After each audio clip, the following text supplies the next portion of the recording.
I'm Tony Perkins, and this is More Than a Game, the podcast that takes you beyond the box score and tells the Arizona sports stories you've never heard.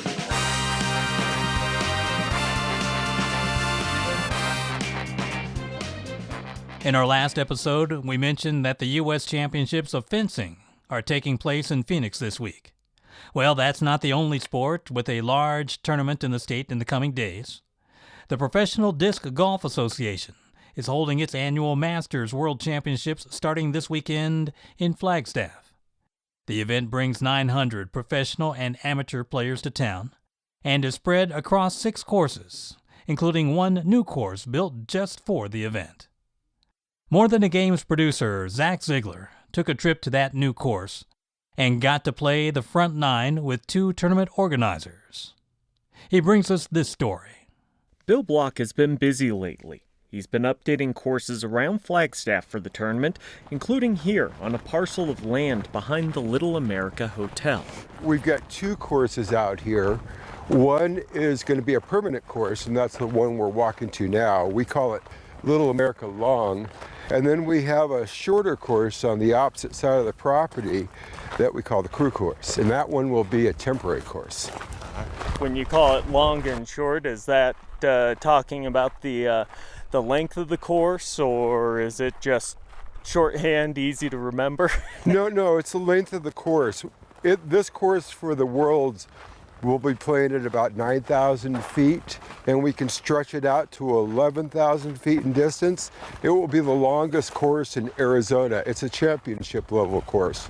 The other course is only about 5,500 feet in distance, so it's more along the same lines as the rest of the courses we have in town. So I'm gonna feel real bad about how far I'm throwing then today. You're telling me. No. We consider a lot of these holes par 4s or par 5s, so it's just more placement necessarily than it is distance. Bill's the tournament director for the 2023 PDGA Masters World Championship. He's walking the course today because he's a bit sore after a day of installing the baskets that we'll be throwing at. Playing this round with me is Karen Hendricks, who's the tournament's sustainability coordinator. We approached the tee on hole 1. What a beautiful tee pad. Yeah. She's right to notice it. Typical disc golf tees are concrete or maybe a rubber mat. Sometimes they're just clear dirt. But this one is raised and covered in artificial turf. Since we're basically the test crew for this course, Bill points us in the direction of the first basket. Yeah, we're looking at that as being pretty much a fairway. Right, so we'll see how this goes. All right. Karen tees off first, since this course isn't entirely unlike one that has been here before for an annual tournament known as the Tree Bash. Then, I get my first drive on this course. Right down the middle. Yeah, nice throw. There will not be a single throw today that looks that good after that one. While we start our walk down the fairway, I ask how Bill and Karen got into the sport. I was just looking to meet people, and I was at the park and I saw this group of people hanging out looking like they were having a good time, and I wanted to try it. I asked them about it and they showed me where to go because I was lost on the course, and they just took me in and showed me the game and invited me to a league. I had a friend show up once and he had 2 Whammo 150 gram golf discs. These are probably almost the very first golf discs ever developed. And he said, well, let's go play around. And I used to work on the NAU campus, and right across the street was the NAU course. We walked across the street and I started to play and I just got hooked. Flagstaff is a known spot for disc golfers. It's not uncommon to come across people on courses who are traveling and stop to play the courses while they're in town. So I asked them what sets the local courses apart. I really think it's how wooded and amazing our courses are. Some of them are flat and some of them have a lot of terrain, and here we are at 7,000 feet, and sometimes it's physically difficult. So yeah, it just adds a little bit.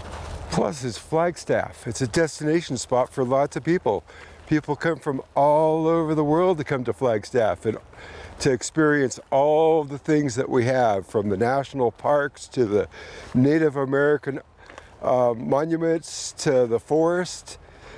We got a great community, great downtown, good beer. So with stuff like the tournaments, do you notice like an uptick in interest in them in the last few years? Because, you know, disc golf was one of those things that people kind of decided it was a good sport to take up during the pandemic. You know, everybody maybe grew up throwing their frisbee at the beach, and it just attracts a lot of people because they can identify with it. And I think that the number of people who are official PDGA members has grown exponentially over the last 3 or 4 years, and the pandemic had a big part in that. Oh, there it is. I see it. We arrive at the basket on hole 1, which sits on the edge of a hill with pine trees surrounding it. So this is a hole location that has history because it was used in both the 2003 and 2005 Worlds. The actual direction of the hole is a little bit different, but this location we just thought was so pretty with these 3, like probably 300, 400 year ponderosa pines sitting here bracketing the basket.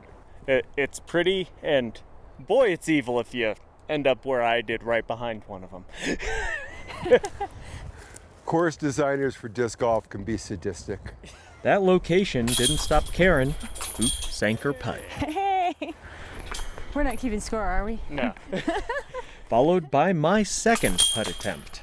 Those are probably the first putts in these baskets. All right. Woohoo!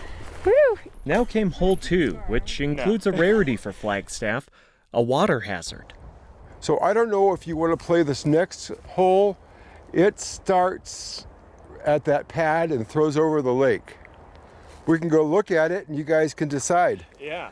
You can play over to this side if you want to, you know, lay up. And This could be a potential disc loss. Yeah. That's something you don't have to worry about much in Flagstaff. Yeah, this is probably the only water hole in Flagstaff.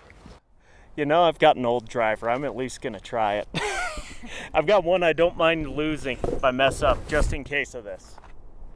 And that's exactly what happened. Splash. That's coming back. That's going in. Oh! Ah. This is beautiful. This is such a beautiful hole. I'm going to have to ask my boss if I can write that off as a reporting expense. And no, he said, that doesn't qualify as a business expense. Bill points me to an area near the water. Those 2 flags down there would be a drop zone. So that way you don't have to keep on tin cupping it and throwing and throwing and throwing. You can actually go down there with a penalty and have a relatively easy upshot. Give me a ball. Unbelievable. You know the scene from Tin Cup where Kevin Costner's character refuses to lay the ball up and keeps hitting it into the water hazard, only to make it on his 12th and final ball?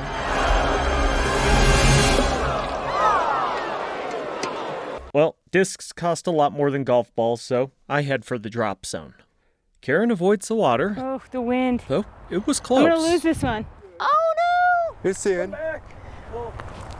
Hey! Right on the beach. Yay! That's where I like it. And we continue our game. You got a long putt. Yeah. Not awful. Our interview got a little quieter as Karen and I both began focusing on the course. Oh, if it didn't hit that branch, it was going in. I got this one. Ooh. Almost. Man. Bill tells me that the local Disc Golf Association, of which both he and Karen are members, got this year's tournament by sending in a proposal to the Professional Disc Golf Association. Whoever puts together the best proposal, who maybe has the best facilities. And for, per capita, we're probably right up towards the top in the country as far as number of disc golf courses per capita. And the other part of it, historically, most of the what they call majors happen in the Midwest or the East Coast.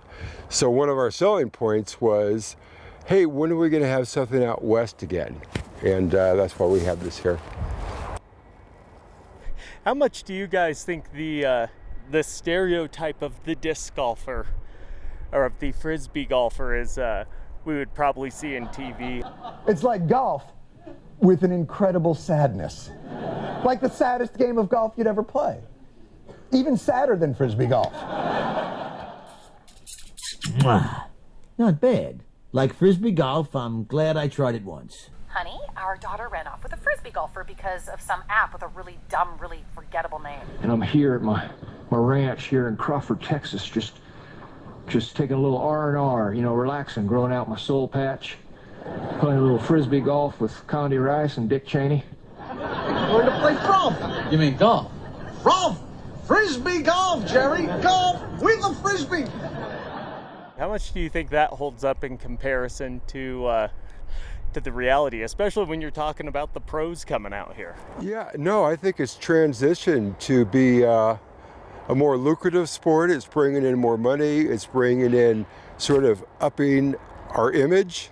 So instead of all going out in, cut off jeans and a tank top, people are expected to meet dress codes while they play. And we're really trying to make this a mainstream sport. The dress code is no longer your best Grateful Dead concert wear. Yeah, especially, you walk into Little America, you feel okay if you have a collared shirt on. They're a pretty fancy place. And there's more money coming into the sport as well. When they're paying Paul Macbeth $1 million a year for 10 years, wow, that's it means it's more than a fly-by-night sport. It's established. Bill's referring to Macbeth's 2021 endorsement deal with disc maker Discraft. As we walk along, I ask Bill what the workload to create a course is like. It's quite a bit. It starts off and somebody has a vision and they design, sort of sketch out how the holes are going to go, and they put pin flags out, like here's the tee, here's where the basket's going to be. And we had 2 people do that for this course. And then you get people to just come out and throw it. Before you put baskets in, before you put tee pads in, you get people to throw it, and you find that you're tweaking things a little bit. And then once you sort of figure out the design, then it's a whole bunch of labor. We've had work parties of 30 or 40 people out here, and just putting in a heck of a lot of work. Flagstaff has so many courses. What do you think it is about this area that makes everyone like, yeah, we need a 5th or a 6th disc golf course in a town of 70,000? I think it just gradually grows, and the disc golf community shows what we can do. Pretty much, we do all the maintenance on the courses, whether it's this course here, the county course at Tuthill, the city courses in Flagstaff. We do the maintenance for them, and I think we build this nice relationship and partnership with whoever is the landowner, whether it's private or public. And they see the growth of the sport and the number of people. When we start to you have to wait at every tee to throw because we have so many people on our courses, it's easy to make a case for needing another course. Along the lines of those partnerships, Karen says the city of Flagstaff and the local tourism bureau have been partners in making the tournament as environmentally friendly as possible, alluding to the fact that both her and I were late to our round because of a traffic jam. We got new bicycle racks at a lot of our disc golf courses. I'm sure that when people come, even getting here, we kind of had a traffic jam. It's a great way to get around Flagstaff. And the PDGA is also kind of supporting us with their Throw Green initiative. It's just been really great to see the collaboration of folks who care about the environment and can do that in a way that we all make that happen in a positive way. That initiative includes telling players to pack their trash out, stay out of areas that aren't developed, and to not disturb the local animals and plants when possible. And this tournament will go a step further based on what Bill has seen at past ones. This is a story I tell everybody that really, I've always been into recycling and, trying to leave no trace. But I was a field marshal at this same tournament in Peoria, Illinois. And there, all they had were single-use water bottles and coolers, and they didn't even have receptacles to recycle the plastic. And it really left a bad taste in my mouth because we can do better. So this tournament this year, every player is going to get an Nalgene that has custom stamped on it for the tournament. And we're going to have some single-use water and beverages out there, but for the most part we're going to have igloos and really try to emphasize using their reusable water bottle and taking the water out of the igloo. We just feel like we need to be responsible that way. On these courses, though, some interaction with flora is impossible to avoid, as Karen shows on a shot approaching a basket surrounded by trees. Oh, tree-eyed. Well, introducing me to a new portmanteau of denied and tree, but she remained positive through it. That's what's kind of nice, though, about these newer courses is you have the trees, you have the branches, and that makes it hard, you know? Yeah. I've played a few courses where they just plow the thing over and make it look like a ball golf course, and it's not as much fun. But what we try to do is when we design a course is to incorporate the trees and the landscaping, the topography into the course. You know, thinking that adds to the difficulty, makes it more challenging. So that's why this basket guarded with these trees around it, so somebody might throw a perfect shot, but it hits this tree and rolls down 30 feet. And you get to chuckle. Well, it depends. Oh, you're getting the putting All down right. Yeah. With yeah, mic in hand. That's pretty good. As we're on to the next hole, a doozy that can be stretched out to as far as 1,100 feet, a distance that's basically around the world record for a drive, I asked Bill and Karen if they think long throws are more about strength or technique. I think a lot of it is technique. I've watched, you know, petite women that probably don't weigh 100 pounds can throw the disc 500 feet. Then I've watched big muscular guys will get up there, they think they're going to throw it really far and they throw it 150. Yeah, I'd agree. I'm still working on my form. I've been doing this for 20 years and I'm working on my form. I'm still working on it. It's all right. As we get to the 9th hole, Bill takes a break to rest a sore ankle and lets Karen and I finish up. All right. Well, hey, good game. Yeah. Here we go, last tee off. I'm guessing I'm gonna hit that tree right there, the third one. No trees. There are no trees. Oh, no. Nope, other side. Let's see. I'm gonna throw straight. Let's see.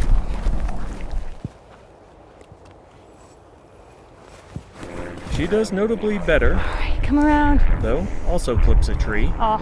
And we have a moment of spotting the basket. And it's just like opposite of that white track, right? I think so, yeah. I think so. Your guess is as good as mine. Before her next shot lines up nicely for an easy putt. Yeah. There you go. That's going to work perfect because you're like right on the edge, so you can just look down and go, oh, there it is. No guessing on the next one. Yeah. It's nice when you can make par. I'm not so lucky. I hit one more tree before making a gimme putt. Cool. Well, thank you, too, for bringing me out here and giving me an excuse to play disc golf on the clock. Thank you, too, Zach. This has been fun. For More Than a Game, I'm Zach Ziegler. What's in a rivalry? Today, we dive back into the history of the border town rivalry between Nogales and Douglas high schools. Katya Mendoza talks to former players who remember playing against each other in a championship game after a heated season. Let's take it back to the 80s, when competition between two border towns was in full swing. A few weeks ago, I talked about the historic rivalry between Nogales and Douglas high schools. The stories have deep roots. If you remember, I introduced someone named Louis Varela. He is a former Douglas High School Bulldog who pitched in the 1981 state championship game against Nogales, going head-to-head with Gil Heredia. He was a self-taught tri-sport athlete in high school. He's also a friend of mine's dad. Back then, you just didn't have club baseball or the direction that you have now, the instruction, other than watching it on TV. He played termite baseball, the Little League program in Douglas. I'm 59 years old now, but I can still remember getting the butterflies and going to Little League. We played for the city championship, going through high school, playing. The nice thing, we were competitive in all of them, so we had some great rivalries with Nogales, Flowing Wells, Marana. CDO, we used to play CDO. Someone else I know who played in the termite Little League was Mark Compass, my best friend's dad. As a kid, that was my favorite sport, playing up and on TV as well, professionally, watching. Back then we didn't have the Diamondbacks, so my favorite team was watching the Dodgers play. Louis played football, basketball, and baseball for all 4 years of high school. Mark said he also played other sports, including wrestling. He was called up to varsity his freshman year. I believe we always finished in the top 2 all the time when I played there, and we'd always make it to the playoffs, and we had a good team offensively. Pitching-wise, that was probably our biggest weakness, but we'd make the playoffs and then make a good run for state, but we never won it all. And we normally, to my recollection, we were always competitive in all the 3 sports, so we would typically make playoffs. Douglas High School has made 14 championship appearances in baseball, 4 in football, and 4 in basketball. In 1978, Douglas won their 7th championship in baseball against CDO. The Dorados met the Bulldogs once more for a rematch in 1979, defeating the defending champs by 1 point. In 1981, things got a little tense. I think we were the number 1 seed because I know we beat them at least a few times that year.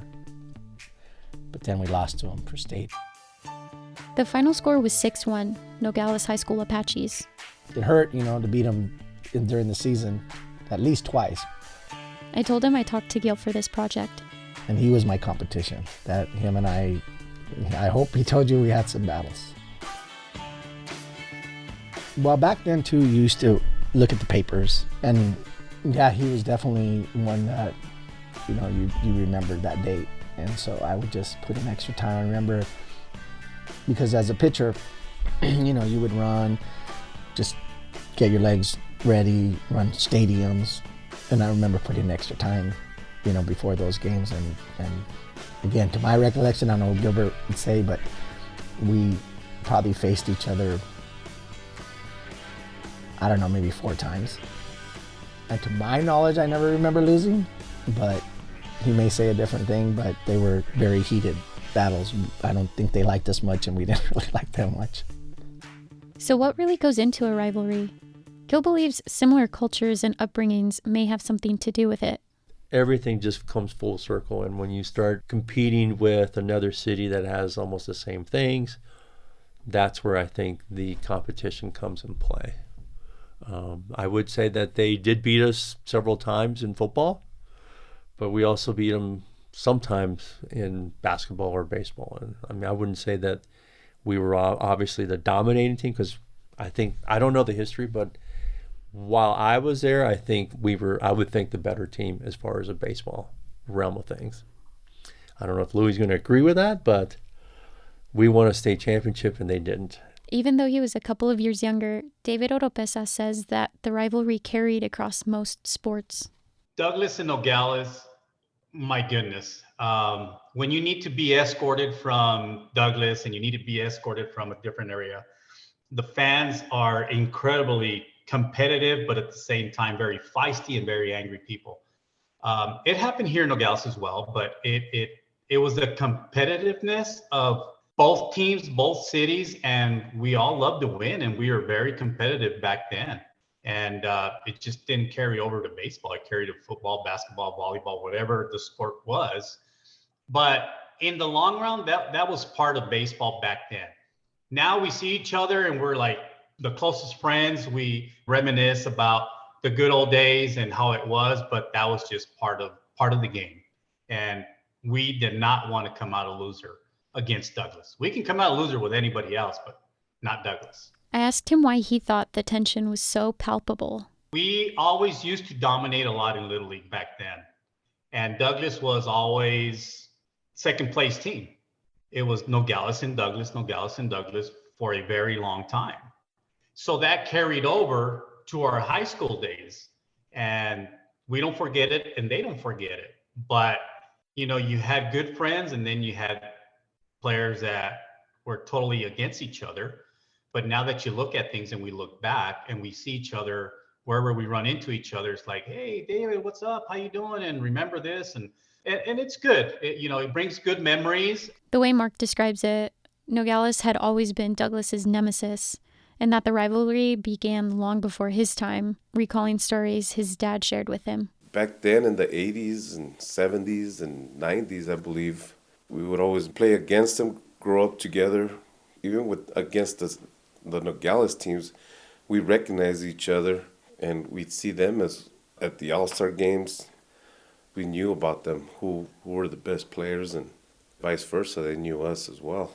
But it's fun when you grow up as kids with almost in your late teenage years, you're still playing baseball with the same guys. Since Louis played football, he told me about a big game where they beat Nogales. My junior year, we took Reuter buses.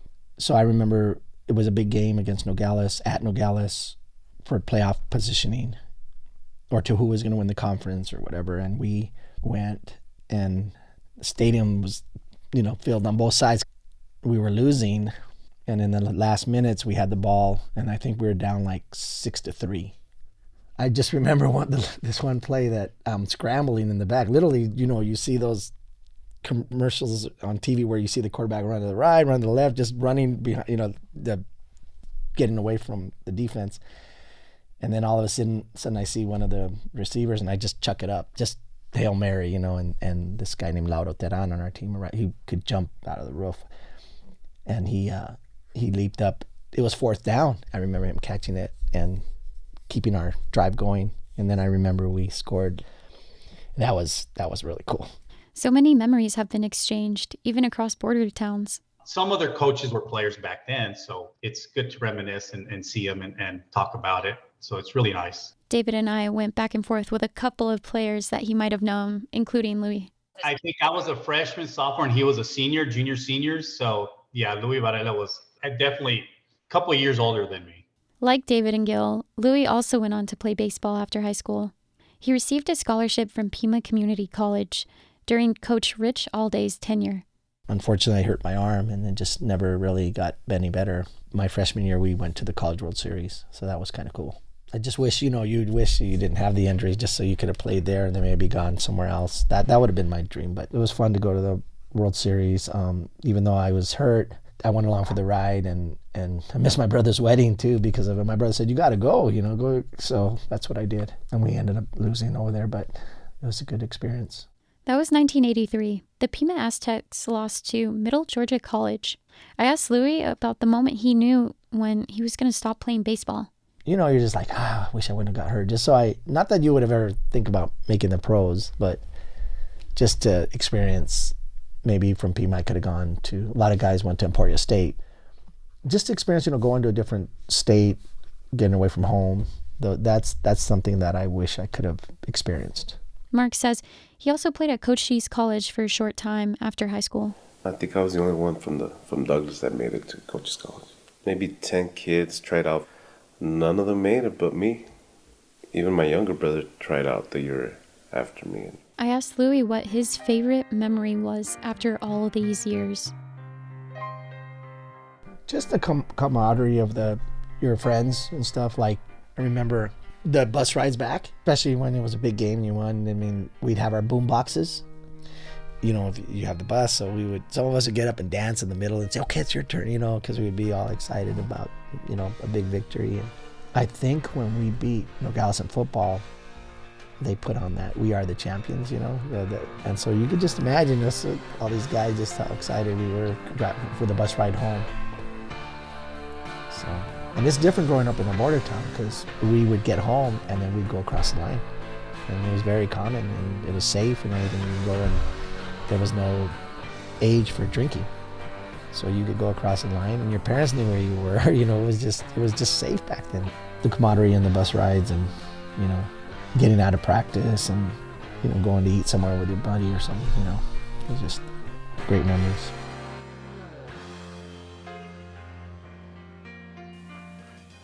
It was enjoyable back then. So you spend a lot of time outdoors, and that's when cruising around, and on Friday nights after the game was popular. The funnest part was the parties, and then we had the advantage of having Mexico being next to the border, so the party would just continue on till late hours, going over there to Yarda's pubs and to the nightclubs.